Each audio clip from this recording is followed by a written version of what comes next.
Hey, this is Dr. Jeff from Newman Chiropractic, and we're going to talk about what really causes low back pain and some signs that you should make sure that you get in for treatment if you notice these. Alright, so the pain that you're actually noticing is caused by inflammation and irritation in the musculature surrounding the spine. Sometimes the discs, these little areas right in between the spinal bones right through here, can become inflamed, and they can cause some pain too, but ultimately we're really dealing with an excessive inflammatory response in the musculature that surrounds it.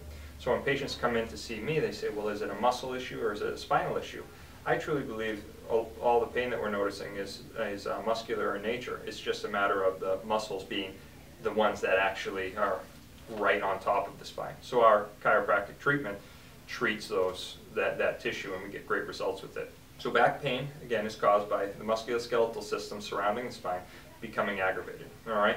Now, as far as any sort of leg issues or radiating symptoms, that's caused by compression on the nerves, right? So we can have two things here. We can have the straining of the musculoskeletal system, and then we can have the compression on these nerves as they exit the spine. So the nerve compression will cause radiating symptoms. They'll come down the arm, right, or down the leg, all right, and then we'll have localized pain that is caused from irritation of the musculature surrounding the spine.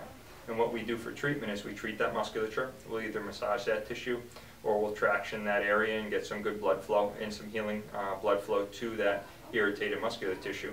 And then we'll get the pressure off of the nerve if you've developed radiating symptoms. Now, when you should be concerned is when you start noticing pain that had originated in the back or the neck radiating or ending up in areas in either limb. Right, so for low back stuff, the nerves that come out of your lower back, they go down into the legs. So if you're noticing anything in that hip, anything in the butt, anything in the SI area, anything in the hamstring, anything in the calf, or even the foot or toes, those can all be things related to a significant nerve root irritation in the lower back, and that's something that should cause concern, and you should get in for treatment somewhere in order to help with that. Now, as far as the neck goes, what you end up noticing is pain in the neck.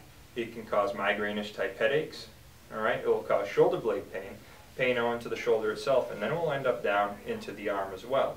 So again, if you've got pain in the neck, and then you start noticing odd things cropping up in the hand or arm, or if you've got pain in the back, and you start noticing weird things popping up in the leg, then those are reasons to come in and get checked out.